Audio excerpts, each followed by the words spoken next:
మన తండ్రి అయిన దేవుని యొద్ద నుండి ప్రభువైన యేసుక్రీస్తు వారి యొద్ద నుండి కృపా సమాధానము మీ అందరికీ కలుగును గాక. ఆమేన్. ఆమేన్. దయచేసి కూర్చోనండి. దేవునికి స్తోత్రం. మొట్టమొదటిగా గడిచిన వారం మొత్తం కూడా దేవుడు మనల్ని కాచి కాపాడి భద్రపరిచి మంచి వాతావరణాన్ని మంచి పరిస్థితులన్నీ చక్కపరిచి మనల్ని మరలా తన సన్నిధానికి నడిపించిన దేవాతి దేవునికి తండ్రి కుమార పరిశుద్ధాత్మ త్రియేక దేవుని నామానికి మహిమ కలుగును గాక. హల్లెలూయా. అలాగే చేరువచ్చిన మీ అందరికి కూడా నా హృదయపూర్వకమైన వందనములు. షాలోమ్. దేవుని యొక్క వాక్యము మనం ధ్యానం చేసుకుందాము. పరిశుద్ధులైన మత్తయి రాసిన సువార్త 5వ అధ్యాయము 16వ వచనము. ఒకసారి మనం మనుషులు మీ సక్రియలను చూచి పరలోకమందున్న మీ తండ్రిని మహిమపరచునట్లు వారి ఎదుట మీ వెలుగు ప్రకాశింపనీయుడి. చిన్న ప్రార్థన చేసుకొని మనము ధ్యానంలోకి ప్రవేశిద్దాం.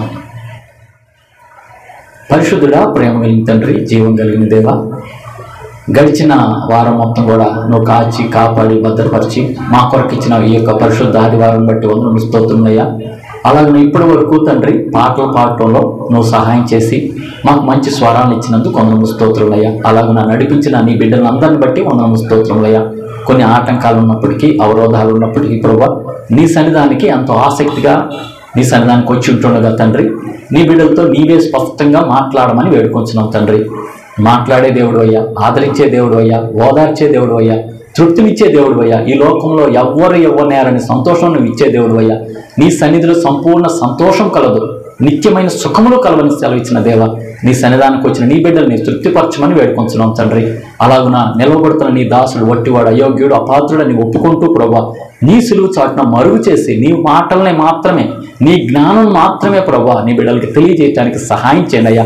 నీ నోటి బోరగా వాడుకోమని వేడుకొంచున్నాం. యూట్యూబ్ ద్వారా ఎవరెవరైతే ఈ వీడియో ద్వారా వింటున్నారో వారితో కూడా నువ్వు స్పష్టంగా మాట్లాడమని వేడుకొంచు. యేసు పరిశుద్ధ నామంలో ప్రార్థించి స్తుతించి వినయంగా వేడుకొంచున్నాము పరమ తండ్రి. ఆమేన్. ఆమేన్. మరొకసారి మీ అందరికీ షాలోమ్.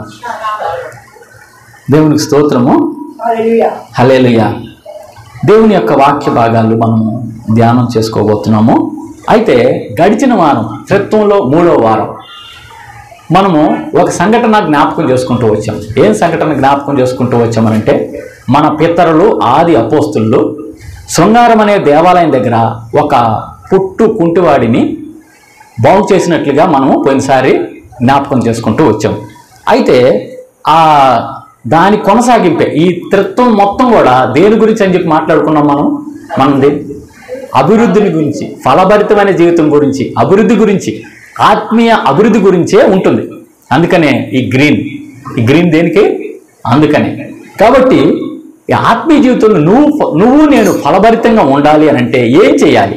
మన పితరులు ఏం చేశారు, వాళ్ళు ఏ విధంగా ఏం చేసి వారు ఆశీర్వదించబడ్డారు అనే దాని విషయంలో ఆది అపోస్తుల యొక్క వృత్తాంతాన్ని మనకి ఈ దినమున కానీ, గడిచిన వారం కానీ, మరలా వచ్చే వారం కానీ ఆది అపోస్తులు ఏ విధంగా వారు ఫలభరితమైన జీవితంలో ఉంటూ వచ్చారు, జీవిస్తూ వచ్చారు అనే దాన్ని మనం ధ్యానం చేసుకుంటూ వెళ్తాం. ఈ వారంలో కూడా మనకి ఇవ్వబడిన వాక్య భాగం ఏంటంటే, అపోస్తుల కార్యంలో చూస్తే 4వ అధ్యాయము 1వ వచనం నుంచి 12వ వచనం వరకు మనం చదువుకుంటూ వచ్చాం. ఆది అపోస్తులు ఏమి చేశారనే సంఘటనలో కొన్ని సంఘటనలు మనకి జ్ఞాపకం చేసుకుంటూ వెళ్తాం అన్నమాట. అయితే అపోస్తుల కార్యంలో 4వ అధ్యాయంలో జరిగిన సంఘటన ఏంటంటే, అది 3వ అధ్యాయంకి కొనసాగింపు. అది ఏ అధ్యాయానికి కొనసాగింపు అండి? అది 3వ అధ్యాయం. 3వ అధ్యాయంలో ఒక సంఘటన జరిగింది. ఏ సంఘటన అంటే పోయినసారి ధ్యానం చేసుకుంటూ వచ్చిన సంఘటనే. అదేంటంటే, శృంగారం అనే దేవాలయం దగ్గర పుట్టు కుంటివాడిని ఆది అపోస్తులైన పేతురు, యోహానులు వాళ్ళు ప్రార్థన చేయడానికి వెళ్ళినప్పుడు అతనేమో యాచిస్తూ ఉంటాడు, భిక్షాటన చేస్తూ ఉంటాడు. భిక్షాటన చేస్తూ ఉన్నప్పుడు ఈ ఆది అపోస్తులైన పేతురు, యోహానుల దగ్గర ఏమన్నా దొరుకుతుందేమో అని చెప్పేసి చూస్తూ వచ్చారు. ఏమన్నా దొరికిద్దనంటే వాళ్ళేమన్నా అంటే, అయ్యా వెండి బంగారం మా యొద్ద లేవు, కానీ మాకు కలిగిందే మీకు ఇస్తున్నాం. What I have that I'm giving you. నా దగ్గర ఏదైతే ఉందో అది నేను నీకు ఇస్తున్నానని చెప్పేసి, నా దగ్గర ఏముందంటే నజరేయుడని యేసు నామం ఉంది, కాబట్టి నజరేయుడిని యేసు నామంలో లేచి నిలబడయ్యా అని చెప్పేసి వాళ్ళు కుడి చేతులు అందించి ఆయన లేపితే తన పాదముల చీలమండలం కదిలి బలం నొంది దిగ్గును లేచి అతను 40 సంవత్సరాల నుంచి ఏనాడు కూడా దేవాలయంలో అడుగు పెట్టని ఆ వ్యక్తి 40 సంవత్సరాల తర్వాత ఈ స్వస్థత కార్యం జరిగిన తర్వాత దేవాలయంలో అడుగు పెట్టి దేవుని స్తుతిస్తూ గణపరుస్తూ గంతులు వేస్తూ వచ్చినట్లుగా చూస్తూ వచ్చారు. అయితే ఇది పరిశీలన శాస్త్రులు చూశారు. పరిశీలన శాస్త్రులు చూసి ఏమంటున్నారంటే వీళ్ళేదో మాయ చేశారు, ఏదో సంఘటన జరిగింది, వీళ్ళు ఎవరో, వీళ్ళ శక్తి ఎంత, వీళ్ళ బలం ఎంత, అసలు వీళ్ళు ఎందుకు కొరగాని వాళ్ళ దగ్గర నుంచి ఎంత అద్భుతం జరిగిందంటే వీళ్ళ ద్వారా జరిగిందా లేకపోతే ఏం జరిగింది? అయితే ఈ పేతురు యోహాను చుట్టూ జనం చేరి వాళ్ళు అద్భుతాన్ని స్పష్టంగా చూస్తూ వచ్చారు, వాళ్ళ కళ్ళతో చూస్తూ వచ్చారు.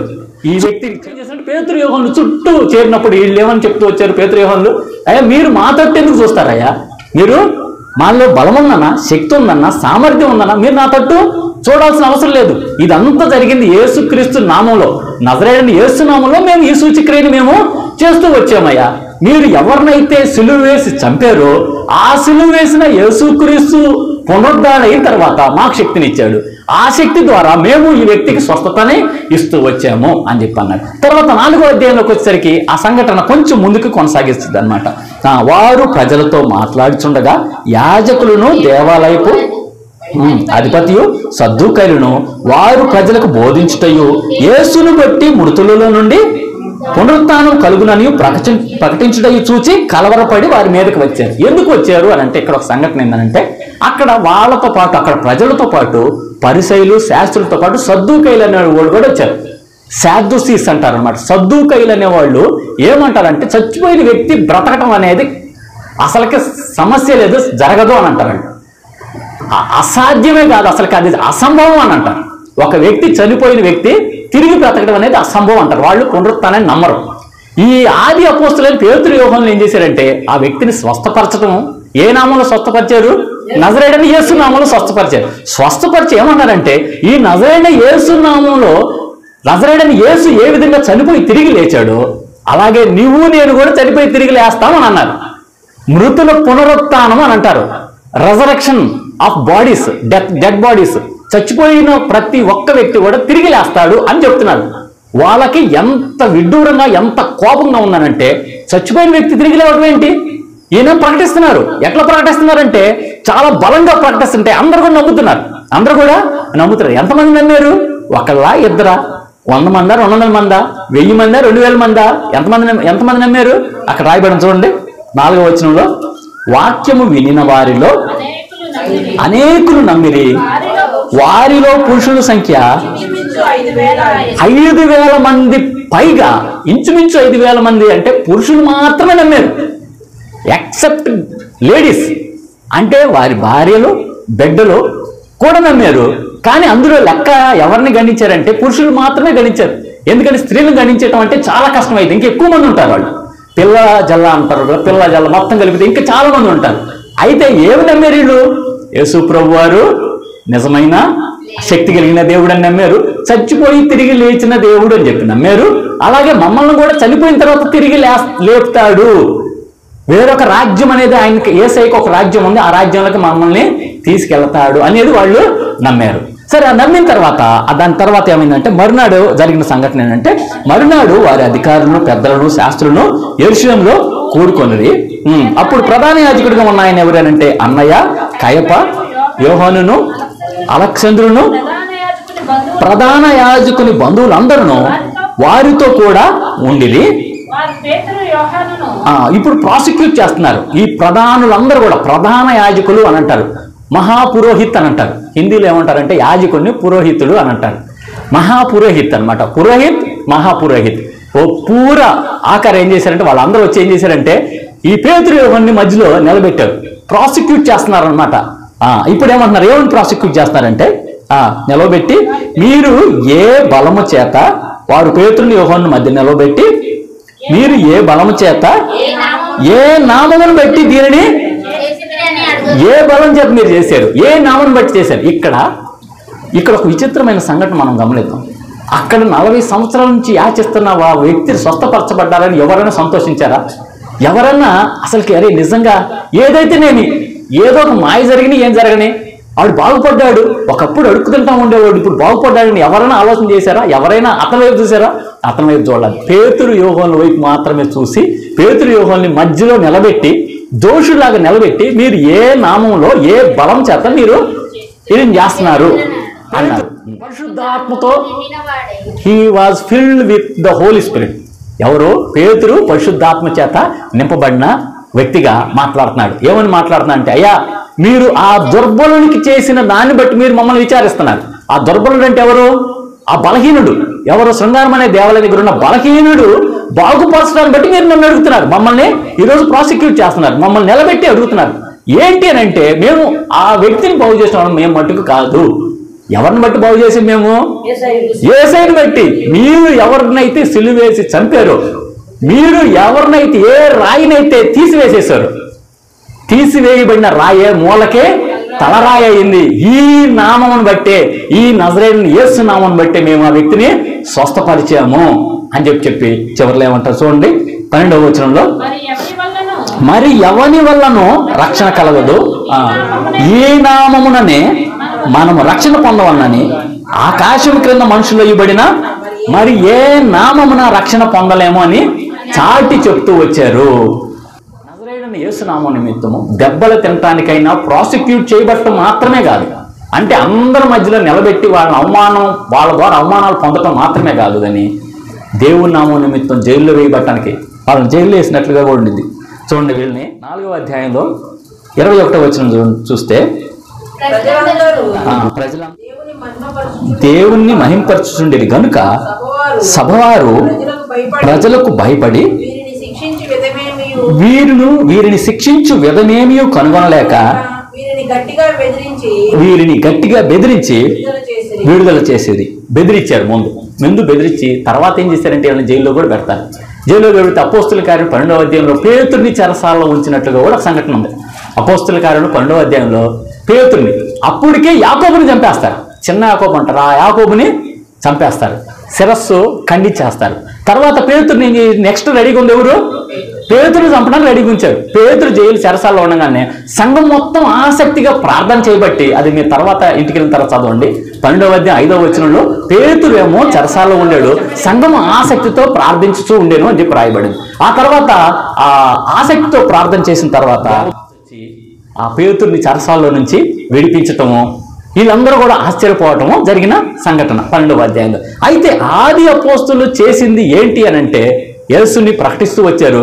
దట్టు అది కూడా పునరుద్ధరణైన క్రీస్తుని ప్రకటిస్తూ వచ్చారు. చూడండి, మనం ఎప్పుడైనా కూడా ఎవరికైనా చెప్పేటప్పుడు క్రీస్తు చనిపోయి తిరిగి లేచాడు అని నువ్వు కానీ నేను కానీ చెప్పలేకపోతే అక్కడ నీకు నాకు బలం రాదు.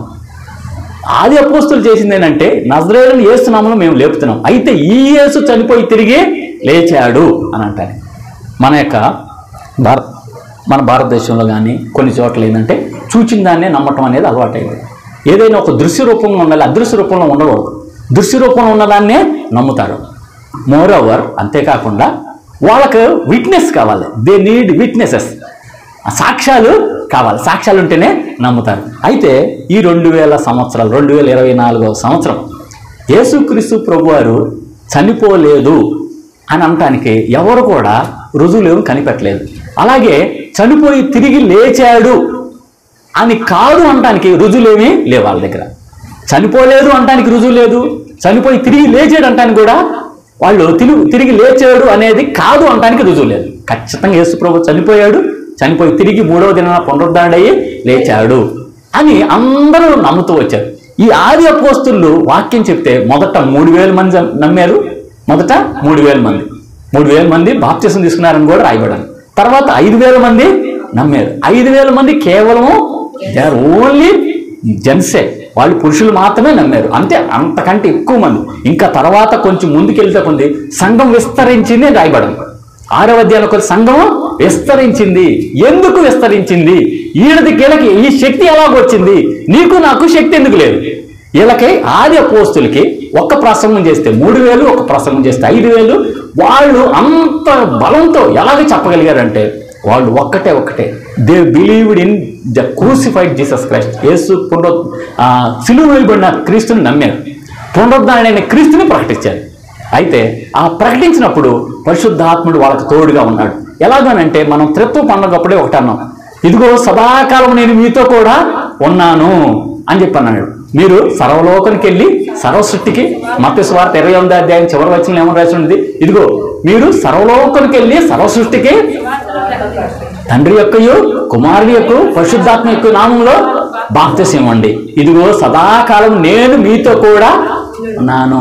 I will be with you always. నేను సదాకాలం మీతో ఉన్నాను అన్నాను.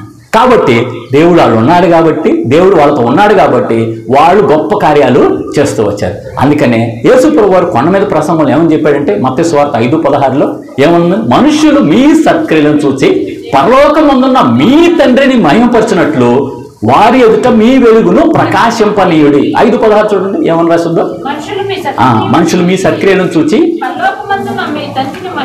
పరలోకమందున్న మీ తండ్రిని మహిమపరచినట్లు వారి ఎదుట మీ వెలుగు ప్రకాశింపనీయుడి.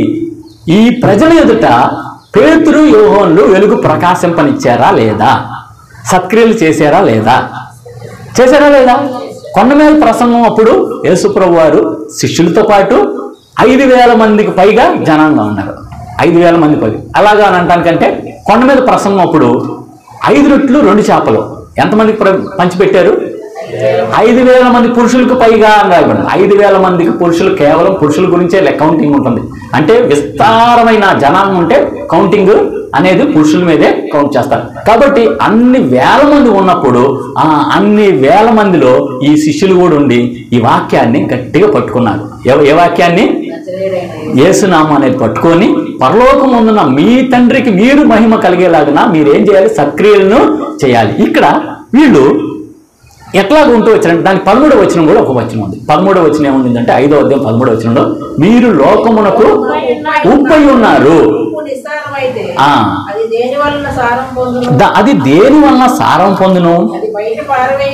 అది బయట పారవేయబడి మనుషుల చేత తొక్కబోటుకే గాని మరి దేనికి పనికిరాదు. మీరు లోకమునకు వెలుగై ఉన్నారు. ఇక్కడ 2 విషయాలు తెలియపరుస్తూ వచ్చారు. శిష్యుల గురించి కానీ, శిష్యులు కానీ, అందరు కానీ యేసు ప్రభు వారి ప్రబోధము, కొండ మీద ప్రబోధం ఏంటంటే, మీరు ఒకటి ఉప్పై ఉన్నారు, తర్వాత రెండవది ఏమన్నారు? వెలుగై ఉన్నారు అన్నారు. అంటే ఒక చిన్న భాషలో చెప్పాలంటే మీరు ఉప్పులాగా ఉండాలి, నిప్పులాగా ఉండాలని. అంతేనా కాదా? ఉప్పులాగా ఉండాలని, నిప్పులాగా ఉండాలని చెప్పేసి. అలాగే ఈ ఉప్పు అనే దాని గురించి మన అందరికీ తెలుసు. మనకు కొన్ని సామెతలు కూడా ఉన్నాయి. 2వ అధ్యాయం 13వ వచనంలో, నీవు అర్పించు ప్రతి నైవేద్యమునకు ఉప్పు చేర్చవలెను. నీ దేవుని నిబంధన యొక్క నీ నైవేద్యం మీద ఉండవలెను. నీ అర్పణములన్నిటితోనూ ఉప్పు అర్పింపవలను. ఆనాడు దేవుడే చెప్పాడు ఉప్పు వేయండియ్యా అని. అన్నే చూడు నన్నే చూడు అనే సామెత ఉప్పు ఎందుకన్నా తెలుసా? నన్ను దేవుడే వేసాడయ్యా, నన్ను దేవుడే వాడుకున్నాడు, మీరు వాడుకోకపోతే మీకు రుచి ఏమీ ఉండదు. అందుకనే అన్నేసి చూడు నన్నేసి చూడు అనే సామెత వచ్చిందనమాట. మీరు ఏ నైవేద్యం ఇస్తారో దేవుడికి, ఆ నైవేద్యాలన్నింటిలో ఏముండాలట? ఉప్పు ఉండాలి. ఉప్పు లేకపోతేనండి ఈ లోకంలో ఎవరు ఉప్పు లేకుండా ఆహారం భుజించలేరు. ఆఖరికి బీపీ పేషెంట్ కూడా ఉప్పు కొద్దిగానే తగలని ప్రయత్నం చేస్తూ ఉంటాడు. కొద్దిగానే కిడ్నీ పేషెంట్స్ ఉంటారు, వాళ్ళకి ఉప్పు అస్సలకే తగలకూడదు, అయినా కూడా కొద్దిగా ప్రయత్నం చేస్తారు. ఉప్పు లేకపోతే ఏముండదు, రుచి అనేది ఉండదు. అయితే యేసు ప్రభు వారు కూడా శిష్యులు ఏమంటున్నారంటే, మీరు ఉప్పులాగా ఉండాలి, మీరు ఉప్పులాగా ఉండాలి అని. అలాగే కొలసీలకు రాసిన పత్రికలో పౌలు గారు ఒక మాట ఏమంటారంటే, మీ మాట ఉప్పు వేసినట్లుగా కృపాసహితంగా ఉండాలంట. కొలసీ 4:6 చూద్దాం ఒకసారి. కొలసీలు అపోస్తలుడైన పౌలు కొలసీలకు రాసిన పత్రిక 4వ అధ్యాయం 6వ వచనం.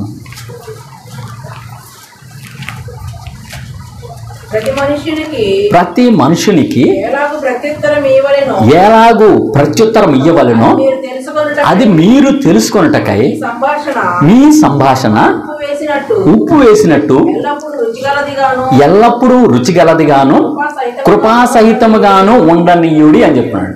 మన సంభాషణ ఎప్పుడు కూడా ఉప్పు వేసిన ఆహార పదార్థం ఎంత టేస్ట్గా ఉండిద్దో అంత టేస్ట్గా ఉండాలి. ఎప్పుడు కూడా కృపాసహితంగా ఉండాలి. ఉప్పు వేసిన మాట మనం దేవుడు మనల్ని ఎక్కడి నుంచి పిలుచుకున్నాడు? అంధకారంలో నుంచి ఆశ్చర్యకరమైన వెలుగులోకి పిలుచుకున్నాడు. అయితే మనల్ని ఎట్లా ఉండాలంటే, లోకంలో మీరు ఉప్పులాగా ఉండాలి. అన్నే చూడు నన్నే చూడు అంటే లోకం మొత్తం వేరు, నువ్వు వేరు. లోకం మొత్తం వేరు, నేను వేరు, మనం వేరు. అంటే ఏంటి? లోకంలో మనం లేకపోతే ఈ లోకానికి రుచి లేనే లేదు. బైబిల్ గ్రంథంలో ఈ ఆది అపోస్తులు ఏ విధంగా అక్కడ ఆ అద్భుతం చేస్తూ వచ్చారు. ఎన్నాళ్ళు ఈ పేతురు యోహానులు లేకపోయేసరికి ఏమైంది?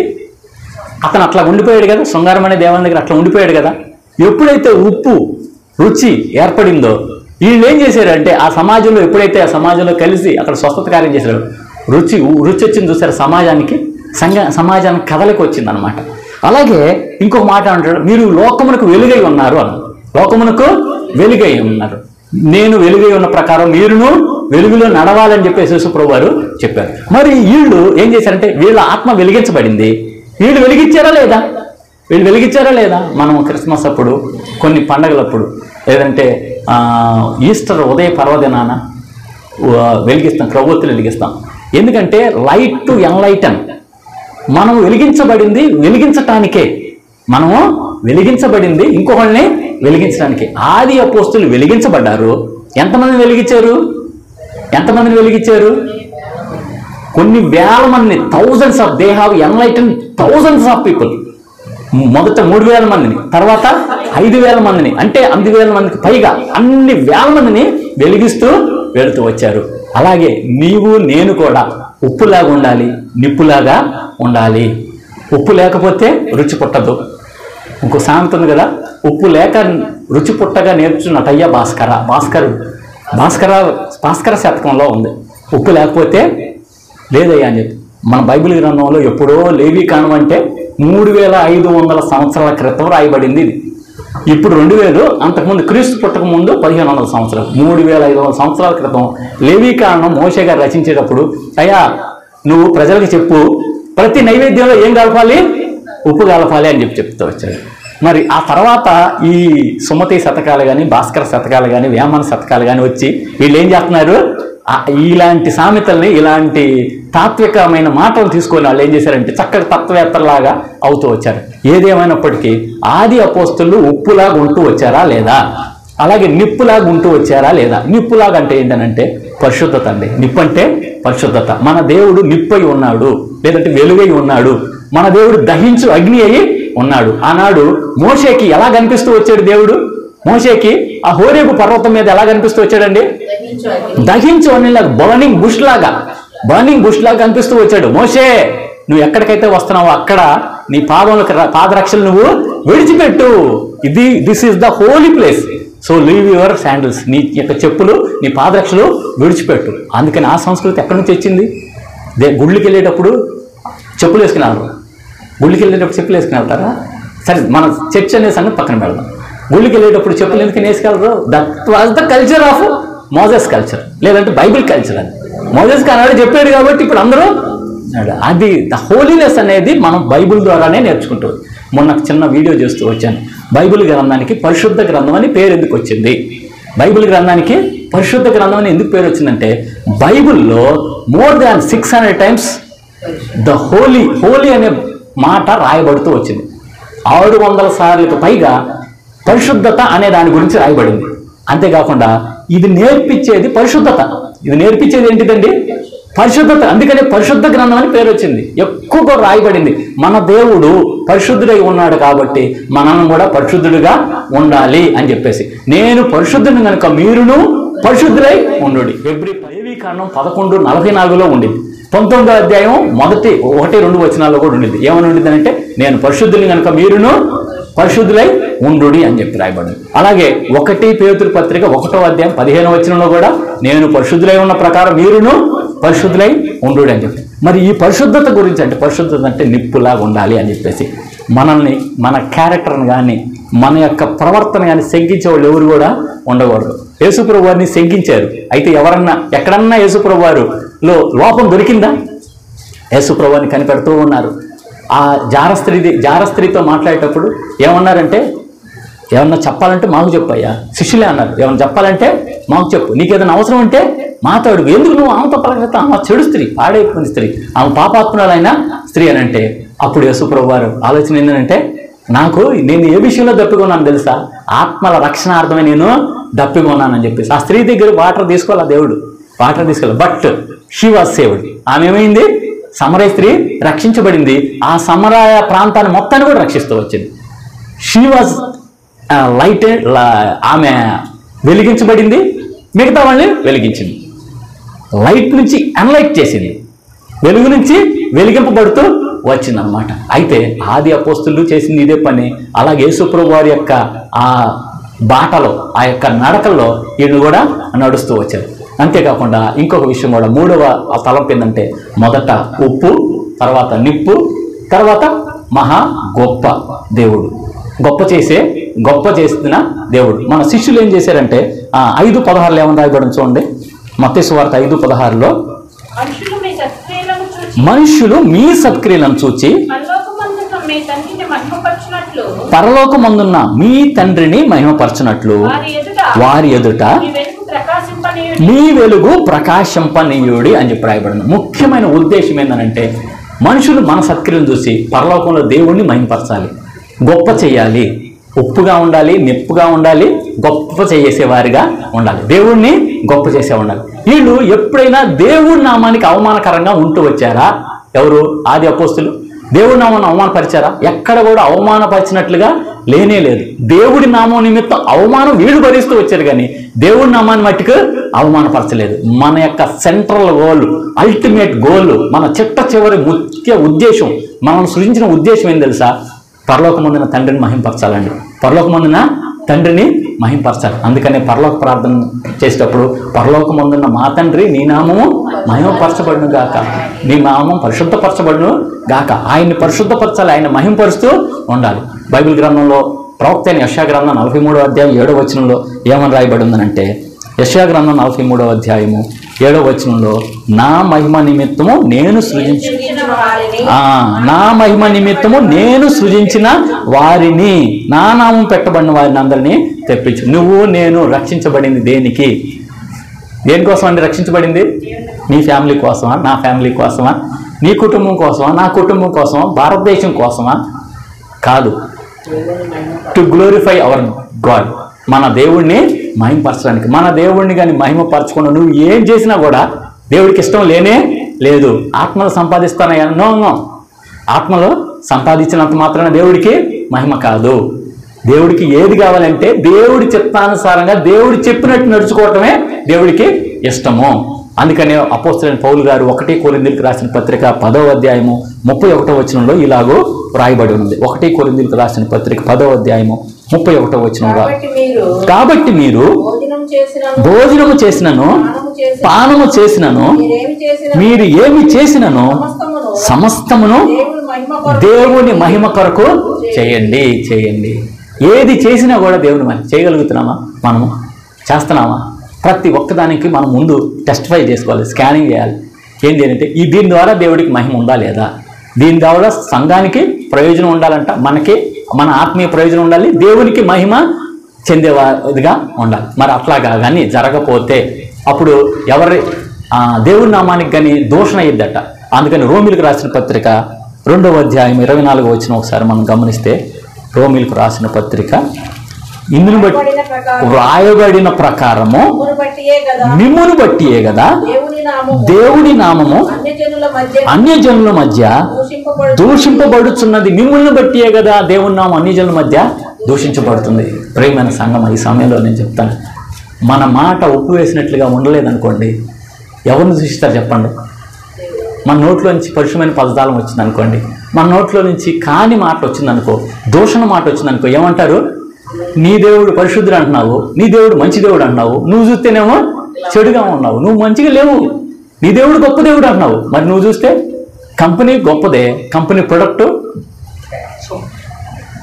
బలహీనంగా ఉంది లేదా బ్యాడ్గా ఉంది, అప్పుడు కంపెనీకే చెడ్డ పేరు. అలాగే మన దేవుడు గొప్ప దేవుడు అయినప్పుడు మనం కూడా గొప్పగా ఉండాలి. బైబిల్ గ్రంథంలో రాయబడి ఉంది, మన మాటలు ఎట్లా ఉండాలంటే సమయోచితంగా ఉండాలన్నమాట. సామెతల గ్రంథంలో రాయబడింది, మీ మాటలు రాయబడి చూడండి. 11వ వచనం ఒకసారి గమనించండి. సమయోచితముగా పలుకుబడిన మాట చిత్రమైన వెండి పళ్ళెములలో ఉంచబడిన బంగారు పండ్ల వంటిది. కాబట్టి మన ఉపదేశం ఉప్పు వేసినట్టుగా ఉండాలంటే సమయోచితంగా ఉండాలి. ఎప్పుడు ఏం మాట్లాడాలి అనేది మనకు ఎవరు నేర్పిస్తారు? ఎప్పుడు ఏం మాట్లాడాలి అనేది దేవుడే నేర్పిస్తాడు. దేవుడు అడగాలి. దేవుడు అయ్యా ఎవరితో ఏ విధంగా మాట్లాడాలో. ఈ పేతురు ఆ యోహానులు అధికారులు అందరి మధ్య నిలబడ్డారు. మరి వాళ్ళతో ఎట్లా మాట్లాడాలి? ఎట్లా మాట్లాడాలో వాళ్ళకి దేవుడు పరిశుద్ధాత్ముడు బోధించాడు. వాళ్ళు ఉప్పులాగా ఉన్నారు. వాళ్ళ మధ్యలో చక్కగా వివరిస్తూ చెప్తూ వచ్చారు. అయ్యా మేము ఏ నామాన్ని బట్టి చేస్తున్నాము అని అంటే వాళ్ళు వచ్చి వారిచ్చారు. నువ్వు చేయకూడదు. అయ్యా కాదయ్యా, మేము కన్న వాటిని విన్న వాటిని చెప్పకుండా ఉండలేమయ్యా. ఒప్పుకున్నారు. అట్లాగని చెప్పేసి వాళ్ళని తృణీకరించలేదు. తృణీకరించారా?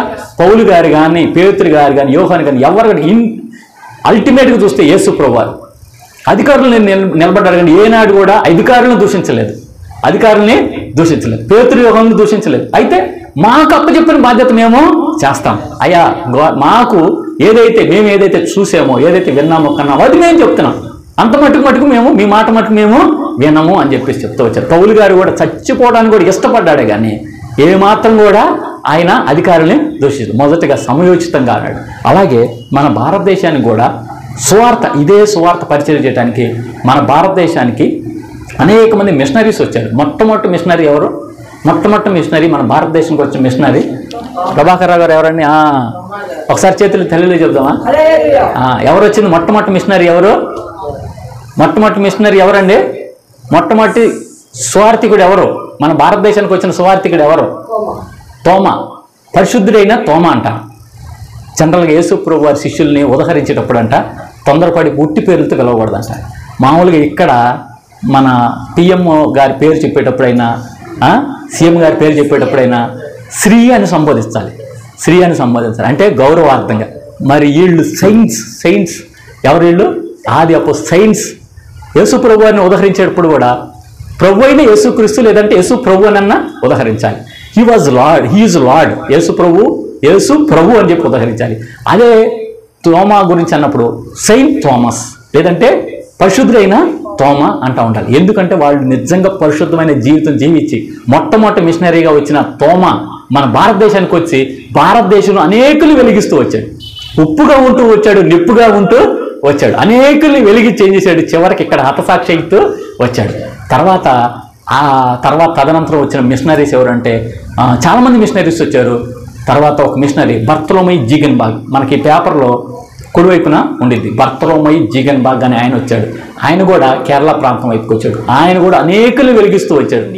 మీకు సౌత్ ఇండియాలో తోమా గారి తర్వాత బర్తలోమై జీగన్బాగ్ గారు గొప్ప పరిచయం చేస్తూ వచ్చారు. వీళ్ళకి గొప్ప జ్ఞానాన్ని ప్రబోధిస్తూ వచ్చారు. ఆయన జ్ఞానాన్ని ప్రబోధిస్తా ఆయన మొట్టమొదటిగా ఏం చేశారంటే బైబిల్ని తమిళ్లో మొట్టమొదటి బైబిల్ మన భారతదేశంలో ఏ భాషలో కూడా లేదు. తమిళ భాషలోనే బైబిల్ మొదటగా అచ్చు వేయబడుతూ వచ్చింది అనమాట. తర్వాత విలియం కేరీ గారు వచ్చేసి ఈస్ట్ ఇండియా ప్రాంతంలో సేవ చేసి ఉర్దూలో ఒకటి, అలాగే ఇంకా బెంగాల్లో, ఇంకా హిందీలో, వేరే వేరే భాషలో తర్జుమా చేస్తూ వచ్చారు. మొట్టమొదటిగా మన భారతదేశంలో మొదటి ఇండియన్ లాంగ్వేజ్ ఏంటంటే తమిళ్ ఇండియన్ లాంగ్వేజ్లో బైబిల్ ముద్రితం అవుతూ వచ్చింది. అందుకని ఈ బైబిల్ దగ్గర వీళ్ళకి జ్ఞానం ఎక్కువ ఉంటామండి. ఈ జ్ఞానం కలిగి ఏం చేస్తారంటే మిగతా వాళ్ళు ఈ భాషను ఏమన్నా అంటే ఊరుకోరు. ఈ భాషను మన తమిళ భాషను ఏమన్నా అంటే ఊరుకోరు అనమాట. మన భాష కాదు కానీ తమిళ భాష, మనది తెలుగు భాష. అయితే ఒకప్పుడు మన అందరం కూడా కలిసి ఉండేవాళ్ళం. సరే, ఇక్కడ ముఖ్య ఉద్దేశం ఏంటంటే వీళ్ళందరూ ఉప్పుగా ఉంటూ వచ్చారు, నిప్పుగా ఉంటూ వచ్చారు. బర్తలోమై జీగన్బాగ్ తర్వాత విలియం కేరీ గారు, మీకు తెలుసో తెలీదో, బర్తలోమై జీగన్బాగ్ గారు మన భారతదేశానికి పేపర్ని పరిచయం చేస్తూ వచ్చాడు. న్యూస్ పేపర్ని పరిచయం చేసింది ఎవరో తెలుసా? మన భారతదేశానికి బర్తలోమై జీగన్బాగ్ గారు. ఆ తర్వాత ఆయన గురించి ఎక్కువ ఆదరణ లేదు, ఆయన గురించి ఎక్కువ తెలియమంది, చాలా మంది తెలియదు. ఇంకోటి ఏంటంటే పెన్ను కానీ పేపర్ కానీ ఇవన్నీ కూడా అచ్చు యంత్రాన్ని కూడా పరిచయం చేసింది ఎవరనంటే బర్తలోమై జీగన్బాగ్ గారు. ఆ తర్వాత దీన్ని విస్తృతంగా వాడింది ఎవరనంటే విలియం కేరీ గారు.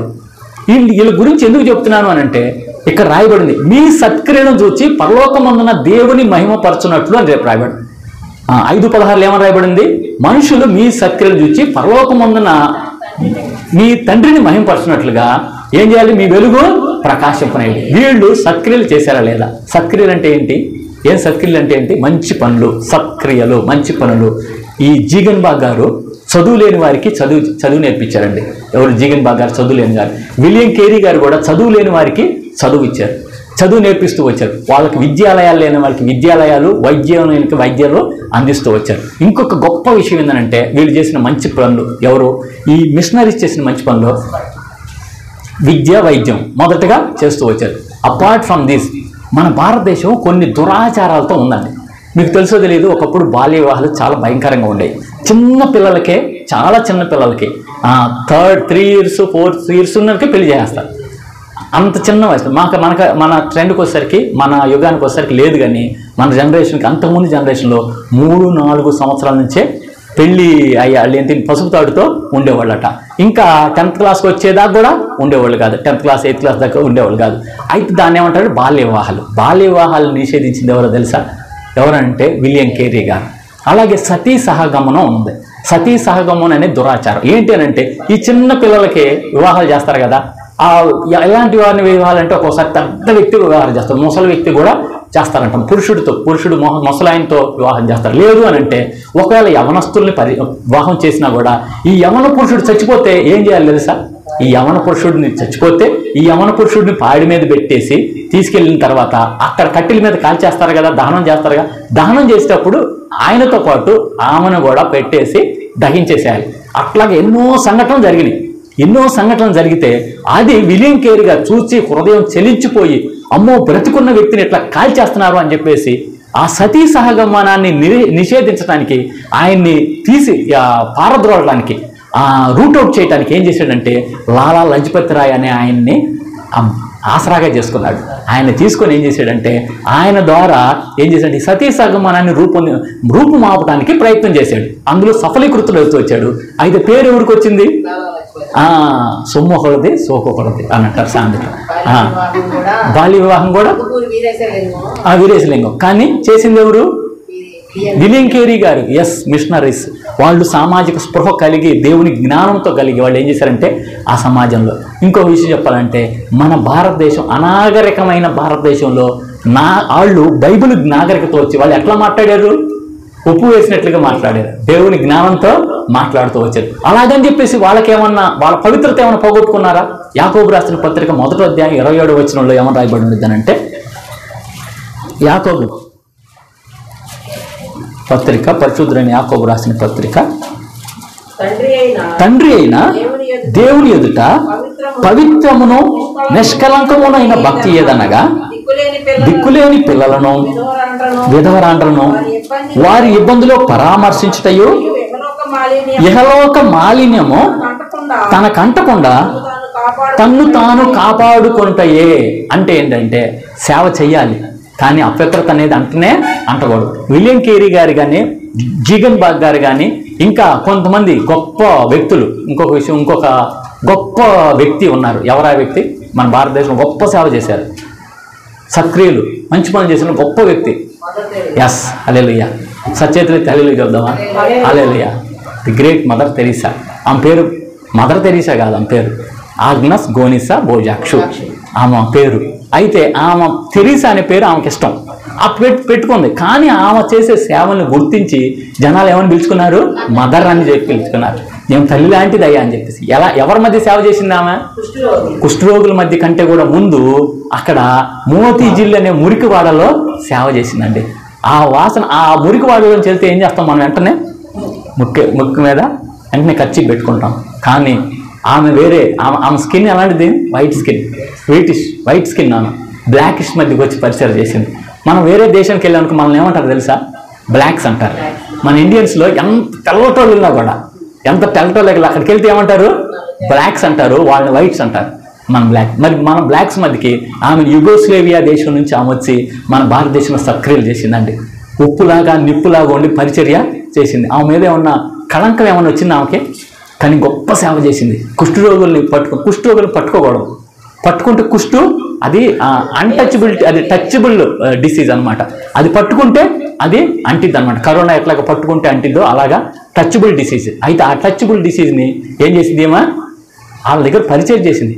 ఇంకొకళ్ళు పట్టుకున్నారు, బైబిల్లో కుష్ఠరోగులను పట్టుకున్న ఒకళ్ళు ఉన్నారు. ఎవరు? యేసయ్య. యేసయ్య యేసయ్య వాళ్ళని నోటి మాటతో స్వస్థపరచచ్చు. అయ్యా వెళ్ళి పలానా కోలేంటికి వెళ్ళి కడుక్కో, అజ్జయ్ ఇజ్జయ్ అన్నట్టు. కానీ యేసుప్రభు స్వయాన he touched the leopard, touch చేస్తూ వచ్చాడు. అదే ప్రేరేపణతో మదర్ తెరీసా వచ్చి ఏం చేసిందంటే కుష్ఠరోగుల మధ్య పరిచయం చేసింది. ఇంకొకళ్ళు ఉన్నారు కుష్ఠరోగుల మధ్య గొప్ప పరిచయం చేసిన వాళ్ళు, ఎవరైనా చెప్పగలుగుతారా?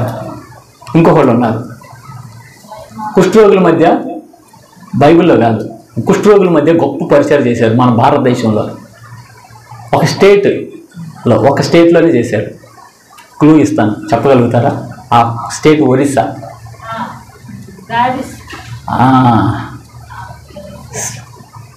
గ్రాహం స్టైన్స్ చేసిన గొప్ప సేవ, కుష్ఠరోగుల మధ్య చేసిన దేవుని సువార్తని ప్రచురపరుస్తూ ఏం చేశాడు? సక్రియలు చేశాడు. నువ్వు నేను, ఇది ఎందుకు చెప్తున్నావు ఈ వారం ఏంటి అని అంటే ఉద్దేశం, నువ్వు నేను ఉప్పులాగా నిప్పులాగా ఉండి ప్రకటన చేయాలి. కానీ ఆ పక్కనోడు చలిగా ఉన్నాడు అనుకోండి, ఏం చేయాలి మనం? అయ్యా జాగ్రత్త అయ్యా, చలి కాసుకోనయ్యా, చక్కగా దుప్పలు కప్పుకోనయ్యా అని చెప్పాలా, లేకపోతే వాడికి దుప్పటి ఇవ్వాలా? Yes, that what they have done. వాళ్ళు చేసింది ఏంటి? మదర్ తెరీసా కానీ, గ్రామ్ స్టెయిన్స్ కానీ, జిగన్ బాగ్ గారు కానీ, విలియం కేరీ కానీ విద్య లేకపోతే విద్య అందించారు. అలాంటి ఒక గొప్ప వ్యక్తి ఉన్నాడు. ఒంగోలులో గొప్ప సేవ చేశాడు. ఒంగోలులో చేసిన సేవ ఆయన తెలుసా ఎవరన్నా? మన ప్రాంతంలో ఒంగోలులోనే గొప్ప సేవ చేశాడు. జాన్ ఎవరెట్ క్లౌ అనే ఆయన, జాన్ ఈ క్లౌ అనే ఆయన చేసిన గొప్ప సేవ. ఒక దళితుల మధ్య, ఎస్సీలు ఒక వర్గం మధ్య గొప్ప సేవ చేశాడు. కలరా వచ్చిందంట ఆ మధ్యకాలంలో. అప్పుడు 18th సెంచరీలో ఎక్కువగా ఏమైందంటే కలరాలు వస్తూ ఉండేవి. ఇంకోటి ప్లేగ్ వ్యాధి వచ్చింది. వస్తే వందల మంది చచ్చిపోతారు. రోజుకి 100 చచ్చిపోతారు. రోజుకి 100 మంది చచ్చిపోతారు అనమాట. అయితే అది మనకేం కరోనా వచ్చినప్పుడు దేశంలో 100 మంది చచ్చిపోతూ వచ్చారు. కానీ ప్రాంతంలో 100 మంది చచ్చిపోతారు. ఒంగోలులో 100 మంది చచ్చిపోతుంటే జాన్ ఎవరెట్ క్లౌ అనే ఆయన అమెరికన్ బ్యాప్టిస్ట్ మిషనరీగా వచ్చి వాళ్ళ మధ్య చేసినంత గొప్ప సేవ. ఆ సేవ చేసి వాళ్ళకి సువార్త ప్రకటించాడు. ఎంతమంది రక్షించబడ్డారు తెలుసా? 1 వీక్లో 9,000 ఇన్ ఏ వీక్. 9,000 మంది బాప్తిసం తీసుకున్నారంట ఒక్క వారంలో. తర్వాత వేరే పుస్తకాలు కానీ అక్కడున్న వ్యక్తుల్ని మాట్లాడుతూ వచ్చాను, వాళ్ళతో ఇంటర్వ్యూ చేయటం కానీ ఏదైనా చేస్తూ వచ్చాను. అంతేకాకుండా ఆ ప్రాంతానికి కూడా వెళ్ళా. ఒంగోలులో జాన్ ఎవరెట్ క్లౌ గారి యొక్క మ్యూజియం ఉంది, చిన్న మ్యూజియం. అక్కడికి వెళ్ళాను. ఆయన స్టాచ్యూ కానీ ఆయన దగ్గరికి వెళ్ళి చూశాను అనమాట. అయితే ఆయన గురించి చరిత్ర విన్నప్పుడు ఆయన ఈ ప్లేగ్ వ్యాధి వచ్చిన వాళ్ళ మధ్య పరిచయం చేశాడట. వచ్చి ఎలాంటి పరిచయం చేశాడంటే ఫారెన్ నుంచి ఫండ్ తెప్పించి ఇక్కడ రోజుకి 100 మంది నుంచి 10 మంది చచ్చిపోయేటట్టుగా ప్రయత్నం చేశాడు. మంచి వైద్యం అందించాడు. 100 మంది నుంచి 10 నుంచి 0 స్థాయికి తీసుకెళ్ళిపోయాడు. ఇంకా చివరికి మరణాలు అనేది నిలిపివేస్తూ వచ్చాడు. ఆయన ఎంత అంటే ప్రార్థన చేసుకుంటూ ప్రేమతో వాళ్ళ మధ్య పరిచయం చేసి ఇంకేం చేశాడంటే వాళ్ళకందరూ రోగాలు తగ్గిపోయిన తర్వాత ఫారెన్ నుంచి ఫండ్ ఎంతకాలం ఫండ్ పంపిస్తారు, ఆ ఫండ్కి ఏమైపోయిందంటే ఆగిపోయింది అనమాట. వీళ్ళేమో హెల్తీగా ఉంటూ వచ్చారు, ఆరోగ్యంతో ఉంటూ వచ్చినప్పుడు ఏం చేశారంటే మనకి ఒకప్పుడు గవర్నర్ బకింగ్హామ్ గారు ఉండేవాళ్ళు ఈ ప్రాంతంలో. మన ఈ కెనాల్ని ఏమంటారు? బకింగ్హామ్ కెనాల్ అంటారు. ఎందుకంటే బకింగ్హామ్ దొరగారు ఈ ప్రాంతం మొత్తానికి గవర్నర్గా ఉండేవాళ్ళు. అప్పుడు సౌత్ ఇండియాలో ఈ ప్రాంతానికి గవర్నర్ ఉండేవాళ్ళు. ఆ గవర్నర్ గారి యొక్క ప్రమేయంతో ఆయన్ని రికమెండ్ చేసుకొని, అయ్యా పనికి ఆహార పథకాన్ని మాకు ఇక్కడ చాలా మంది ఉన్నారయ్యా, నువ్వు పని కల్పిస్తే మీరు ఆహారం భుజిస్తారు, నువ్వు పని కల్పించని చెప్పేసి ఆయన అంటే, అప్పుడు ఈ బకింగ్హామ్ గారు ఈ కాలువ తవ్విస్తూ ఉంటే కొన్ని కిలోమీటర్ల మట్టుకు కాంట్రాక్టర్ తీసుకున్నాడు. ఎవరు కాంట్రాక్టర్ తీసుకున్నానంటే ఈ క్లౌ గారి కాంట్రాక్టర్ తీసుకొని ఈ వీళ్ళ చేత తవ్వించి అలాగే వాళ్ళకి వేతనం ఇచ్చి పనికి ఆహార పథకాన్ని మొట్టమొదటిగా ప్రవేశపెట్టింది ఎవరు అని అంటే జాన్ ఎవరెట్ క్లౌ గారు. సత్క్రియలు చేశారండి వాళ్ళు. నిప్పులాగా ఉన్నారు, ఉప్పులాగా ఉన్నారు, సత్క్రియలు చేసి దేవుడికి మెప్పు తీసుకొచ్చే వచ్చారనమాట. అయితే అంత గొప్ప సేవ చేయటం ద్వారా ఆయన చేసిన సేవకే అక్కడ మన ప్రభుత్వం కూడా గుర్తిస్తూ వచ్చింది. జీగన్ బాగ్ గారు చేసిన సేవకి మన ప్రభుత్వం గుర్తించి స్టాంపు ఆయన పేరు మీద స్టాంపు కూడా ఉంది. విలియం కేరీ గారిని గుర్తించి ఆయన పేరు మీద కూడా స్టాంప్ ఉందన్నమాట, ఆయన యొక్క పేరు అలాగే ఆయన చిహ్నంతో. అలాగే ఈ జాన్ ఎవరెట్ క్లౌ గారు చేసిన సేవకి ఆ వర్గాలు ఎవరైతే ఈ దళిత వర్గం ఉందో ఆ వర్గాల వాళ్ళు ఆయన్ని ఇంకా తల మీద పెట్టుకొని చూసుకునే స్థాయికి వెళ్ళింది. అయిన తర్వాత ఆ అమెరికన్ బ్యాప్టిస్ట్ వాళ్ళు వెనక్కి రమ్మనంటే ఏం చేశారంటే వెనక్కి వెళ్దాం అనుకునే ప్రయత్నంలో ఏమైందనంటే ఆయనకి ఎందుకు వెనక్కి రమ్మన్నారు అంటే ఈయనకి గాయమైందంట. ఎట్లా గాయమైంది అని అంటే, చాలామంది గొప్ప సమూహం 9,000 మంది రక్షణ పొందారు అన్నాను కదా. మరి వాళ్ళకి స్టేజ్ వేసుకుని, ఇక్కడ మామూలుగా 300 మంది 400 మంది వస్తేనే స్టేజ్ కావాలి. మరి కొన్ని వేల మంది వచ్చినప్పుడు స్టేజ్ కావాలి కదా. స్టేజ్ కావాలి అనుకున్నప్పుడు ఈయన ఏం చేశాడంటే, వాక్యం ప్రబోధం చేసేటప్పుడు చెట్టెక్కి వాక్యం చెప్పాడట. చెట్టెక్కి చెట్టుని స్టేజ్గా చేసుకుని వాక్యం చెప్పాడు. ఆ చెట్టుని స్టేజ్గా చేసుకుని వాక్యం చెప్పిన క్రమంలో ఏమైందంటే, ఒకసారి పొరపాటున జారి కింద పడిపోయి కాలు ఇరిగిపోయింది. కాలు ఇరిగిపోయేసరికి ఏమైందనంటే, ఇంకా ఆ వాక్యము మళ్ళీ చెప్పడానికి ఇబ్బందిగా ఉండిద్ది అని చెప్పేసి ఇంకేం చేశాడంటే, చెట్టు మీదే ఉంటాం చెట్టు మీదే ఉంటాం, అక్కడే ఉంటూ వాక్యం చెప్తూ వచ్చాడు. ఈలోపు పిలుపు వచ్చింది, నువ్వు వెనక్కి వచ్చేసేయి అని చెప్పేసి. నువ్వు వెనక్కి వచ్చేసేయనంటే అప్పుడు ఏమనుకున్నానంటే, ఇంకా సరే నువ్వు అప్పటికే వయసు పెరిగిపోయింది, నువ్వు వెనక్కి వచ్చేసేయనంటే ఈయన ఆ వాక్యం అనేది చివరి రోజు చెప్తూనే వచ్చాడు. ఇంకా వెనక్కి వచ్చేసేయమన్నప్పుడు వీళ్ళందరికీ చెప్తే వీళ్ళు వెళ్ళనిస్తారా?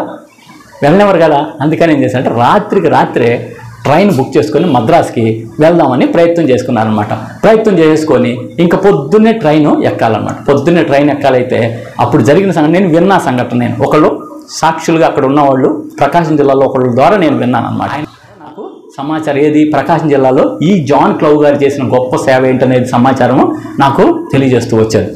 ఎక్కడున్నాము, ట్రైను వెళ్ళాలి. అయితే ఏమైందనంటే, రాత్రే ప్రయాణానికి సంబంధించిన అన్ని ఏర్పాట్లు చేసుకున్నారు. పొద్దున్నే బండి ఎక్కితే ఏం జరిగిందనంటే, ఈలోపు అందరికి ఇన్ఫర్మేషన్ వెళ్ళిపోయింది. అందరికి ఇన్ఫర్మేషన్ వెళ్తే ఒంగోలు నుంచి సింగరాయకొండ వరకు ట్రాక్ ప్రక్కల కొన్ని వేల మంది నిలబడి వీడ్కోలు చెప్పారంట. అంటే ఏడుస్తా వీడ్కోలు చెప్పారంట. గొప్ప సేవ నిజంగా, ఆయన చేసినంత సేవ నిజంగా మాకు కూడా ఆ రోజు కన్నీళ్ళు వచ్చినంత పని అయింది.